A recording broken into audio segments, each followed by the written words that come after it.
नमस्ते बच्चों, आज का जो हमारा टॉपिक है वो है समस्थानिक समधारी। वैसे किसे कहते हैं वो तो मैं समझा चुकी हूँ, लेकिन आज हम लोग उनके अंतर देखेंगे कि क्या है उनके डिफरेंस। ठीक है, चलिए स्टार्ट करते हैं हम। समस्थानिक और समभारी। ठीक है, समस्थानिक से अच्छा आपको समझ में आएगा। स्टार्टिंग करें हम समभारिक से। नाम में ही समझ में आ रहा है समभारी, जिनका भार क्या हो समान हो, उन्हें हम क्या बोलते हैं समभारी। ओके, तत्व क्या है अलग अलग रहेंगे इसमें। जैसे फॉर एग्जाम्पल हम लेते हैं आर्गन, ठीक है, पोटेशियम, कैल्शियम। अगर मैं इनकी बात करूं, देखने में ये क्या है अलग अलग तत्व है। ओके, आर्गन अलग होता है, पोटेशियम अलग होता है, कैल्शियम अलग होता है, इनके गुण भी अलग होते हैं, नेचुरल वाइज भी अलग अलग है। अब लेकिन हम देखें इनमें क्रमांक ले रहे हैं तो वो भी अलग अलग है। 18, 19 और इसका क्या होता है 20। ओके, 80, 90 और 20 ये इनके परमाणु क्रमांक हैं। लेकिन अगर हम इनके परमाणु भार की बात करें ना, तो इसका भी 40 है, इसका भी 40 है और इसका भी 40 है। यानी ऐसे तत्व जिनके क्रमांक क्या हो अलग अलग हो और उनके भार क्या हो समान हो, उन्हें हम क्या बोलते हैं समभारिक बोलते हैं। ओके, ये चीज आपको क्लियरिफाई हो गई। दूसरी चीज, अब पहले तो डेफिनेशन के थ्रू देख लें। विभिन्न तत्वों के विभिन्न परमाणु जिनके परमाणु भार तो समान हो, दिख रहा है आपको भार समान, किंतु परमाणु क्रमांक क्या हो भिन्न भिन्न हो, उन्हें हम समभारिक कहते हैं। ओके, डेफिनेशन क्लियरिफाई हो गई। दूसरी चीज, नाभिक में उपस्थित प्रोटॉन तथा न्यूट्रॉन दोनों की संख्या भिन्न होगी। देखिए आप, मैंने आपको बताया कितना क्रमांक होता है। जो परमाणु क्रमांक है, परमाणु क्रमांक ये किसके बराबर होता है प्रोटॉन की संख्या, प्रोटॉन की संख्या, और इक्वल होती है इलेक्ट्रॉन की संख्या, इलेक्ट्रॉन की संख्या। ओके, अब यहाँ पर हम देखें, यहाँ पर परमाणु क्रमांक ये है 18, तो प्रोटॉन की संख्या भी क्या होगी 18, इलेक्ट्रॉन की संख्या भी क्या होगी 18। इसमें प्रोटॉन की संख्या कितनी होगी 19, तो इलेक्ट्रॉन की संख्या भी 19, इसमें प्रोटॉन की संख्या भी 20, इलेक्ट्रॉन की संख्या भी 20। तो यहाँ पर जो है अगर दूसरा पॉइंट देखें तो नाभिक में उपस्थित प्रोटॉन तथा न्यूट्रॉन दोनों की संख्या भिन्न होती है। इन सभी में अगर हम देखें तो प्रोटॉन भी अलग है, न्यूट्रॉन दोनों की संख्याएं कैसी है भिन्न। ओके, ये चीज हो गई हमारी। फिर रासायनिक गुणों में भिन्नता पाई जाती है, ये अलग गुण प्रदर्शित करेगा। आर्गन का गुण अलग होता है, पोटेशियम का अलग होता है, कैल्शियम का अलग होता है। तो इन सबके रासायनिक गुण जो होते हैं ना वो भी अलग अलग होते हैं। ठीक है, अलग अलग बिहेवियर के प्रदर्शित करते हैं। ठीक है, बाह्यतम कोश में उपस्थित इलेक्ट्रॉनों की संख्या में भी भिन्नता पाई जाती है।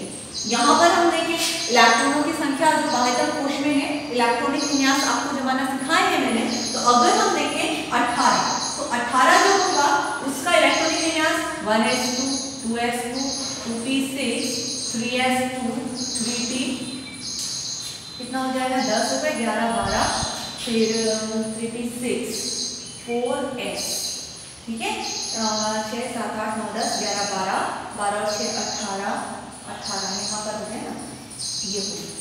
ठीक है, ये आर्गन का हो गया। इनके घाते जोड़ के देखेंगे आप तो 18 हो गया। ठीक है, यानी बाह्यतम कोश में कितने इलेक्ट्रॉन 6 और है ना, और 2 8। अगर मैं इसी के बाद 19 में आऊँ तो 19 में यहाँ तक तो सिमिलर रहेगा, लेकिन 19 है यानी एक और इलेक्ट्रॉन भराएगा, तो वो 3s में ना भरा के किसमें भराएगा 4s1। ओके, तो बाह्यतम कोश में इलेक्ट्रॉन कितना होगा 1, बाह्यतम कोश यानी चौथा वाला जो। तीसरे वाले में अगर आप देखें तो 8 है इलेक्ट्रॉन, लेकिन अगर मैं इसकी पोटेशियम की बात करूंगी तो इसमें बाह्यतम कोश कौन सा है चौथा, और उसमें मात्र सिर्फ 1 इलेक्ट्रॉन। ठीक है, अगर मैं इसके बाद 20 वाले यानी कैल्शियम की बात करूं तो यानी उसमें आ जाएगा 4s2। ओके, घाते आप जोड़ के देखिएगा, इलेक्ट्रॉनिक विन्यास में आपको समझा चुकी हूँ पिछली क्लास में। तो इसमें आखिरी में कितने इलेक्ट्रॉन आ रहे हैं 2, यानी आप साफ साफ देख रहे हैं। जब मैंने ये इलेक्ट्रॉनिक विन्यास आपको समझाए तो आपको साफ साफ दिख रहा है कि इनके जो रासायनिक गुण है वो तो अलग ही है, वो बिहेव अलग प्रदर्शित करते हैं। क्योंकि पोटेशियम, आप ये पोटाश के आप फटाके बटाके चलाते हैं उसमें पोटाश होता है, पोटेशियम होता है। अब कैल्शियम थोड़ी ना उसका बनता है ना वो ज्वलनशील होता है। ठीक है, तो ये जो पोटाश होता है उसके फटाके वगैरह बनाए जाते हैं, कैल्शियम के भी नहीं बनाते और आर्गन के भी नहीं बनाते। आर्गन जो होता है वो अक्रियाशील था, वो किसी से क्रिया ही नहीं करते, यानी सबके जो कैरेक्टर है ना वो अलग अलग है। ठीक है, तो ये जो होते हैं वो मैच नहीं खाते हैं, रासायनिक गुण तो अलग अलग ही हो गए इनके। लेकिन अगर हम देखें तो बाह्यतम कोश में जो इलेक्ट्रॉन है वो भी हमको क्या दिख रहे हैं अलग अलग दिख रहे हैं। ओके, ओके, तो यहाँ पर आप देख रहे हैं बाहर का कोश उपस्थित इलेक्ट्रॉनों की संख्या भिन्न भिन्न होती है और उदाहरण में आपको स्टार्टिंग में ही समझा। ओके, तो ये हमने बात किसके बारे में करी, संभारिक के बारे में। आपको ये सारी चीजें समझ में आ गई। ओके, चलिए ये चीज तो हो गई अपनी संभारिक के बारे में। अब हम स्टार्ट करते हैं इसके बारे में, समस्थानिक। ओके, समस्थानिक के बारे में देखते हैं। समस्थानिक जो होते हैं इसमें परमाणु भार समान था, इसमें परमाणु क्रमांक समान होगा। ओके, चलिए देखिए हम समस्थानिक है ना, ऐसे तत्व जिनके परमाणु क्रमांक तो समान होगी। इसमें हाइड्रोजन की बात करूं, यहाँ पर एक एग्जांपल ले लें, यहाँ पे लिख रखा है ये हाइड्रोजन ही है। ठीक है, हाइड्रोजन के जो है प्रकृति में 3 रूपों में गायब है।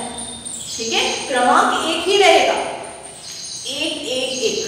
ओके, क्रमांक अलग मतलब एक है, लेकिन वो प्रकृति में अलग अलग रूपों में पाया जाता है। क्यों? क्योंकि उसका भार अलग अलग है।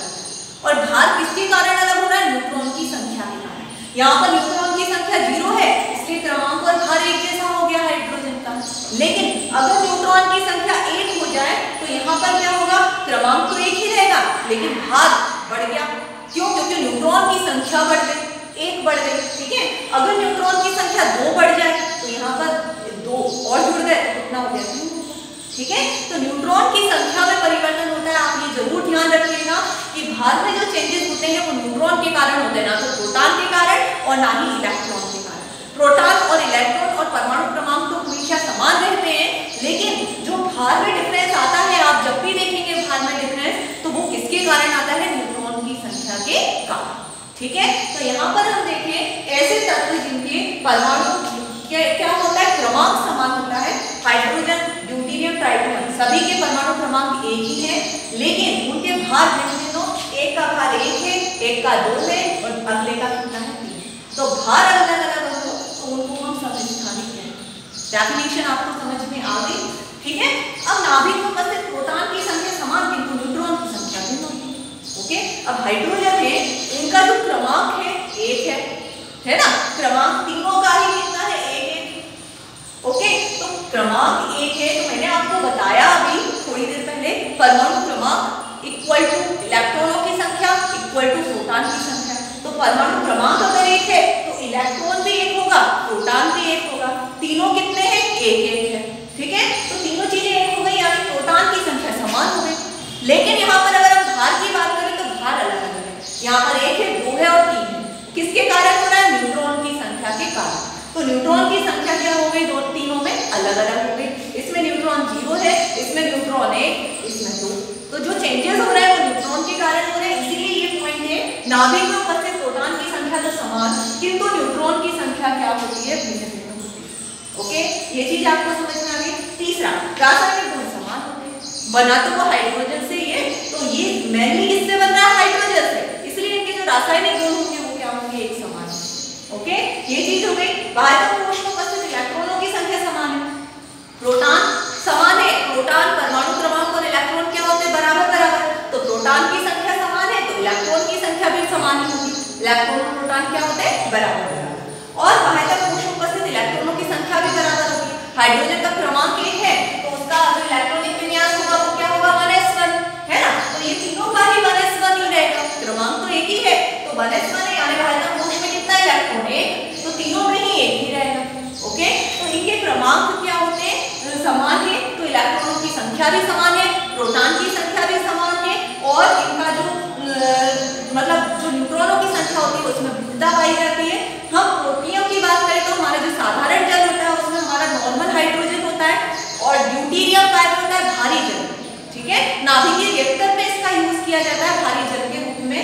ड्यूटेरियम का उपयोग होता है जिसमें भार 2 होता है, और ट्राइटियम का यूज क्या होता है? Hydrogen bomb. आपने नाम सुना होगा, बहुत खतरनाक होता है हाइड्रोजन बम। इसे बनाने के लिए हम किसका यूज करते हैं? ट्राइटियम का यूज करते हैं। ठीक है, ये विस्फोटक के रूप में इसका उपयोग किया जाता है। ये रेडियोधर्मी होता है और बहुत कम मात्रा में वातावरण में होता है। तो अब हम अंतर के रूप में देखें तो यहाँ पर अगर हम देखें तो पहले में तो आप डेफिनेशन ही लिख देंगे, कोई दिक्कत नहीं है। दूसरे में आपने देखा ये नाभिक में उपस्थित प्रोटॉनों की संख्या समान और न्यूट्रॉन की संख्या क्या होती है? भिन्न। इसमें दोनों चीजें भिन्न होंगी, प्रोटॉन भी और न्यूट्रॉन भी भिन्न होते हैं। तीसरी चीज, रासायनिक गुण इसमें समान होते हैं और इसमें क्या होते हैं? भिन्न होते हैं। चौथा, इसमें इलेक्ट्रॉनों की संख्या समान होती है, इसमें क्या होती है? भिन्न होती है। और उदाहरण मैंने आपको समझा दिए। आई होप आपको अच्छे से